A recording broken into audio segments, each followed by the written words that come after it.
मित्रांनो, महाराष्ट्रातील एका महिलेचा व्हिडिओ सध्या सोशल मीडियावरती व्हायरल होत आहे।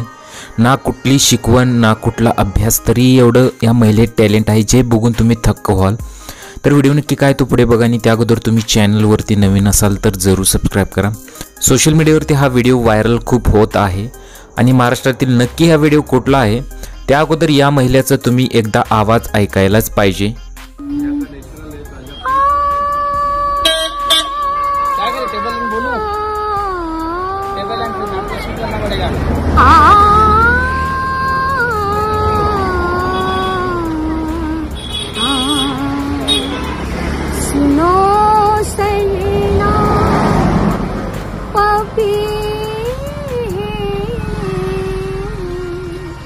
Thank you.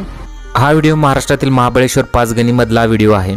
खंत एवढीच आहे की आजकाल बरेचसे गायक जे आहेत त्यांच्यामध्ये टॅलेंट नाही तरी सुद्धा ते गायन करतात आणि प्रसिद्ध होतात, परंतु अशा लोकांना आपण पुढे नेलं पाहिजे।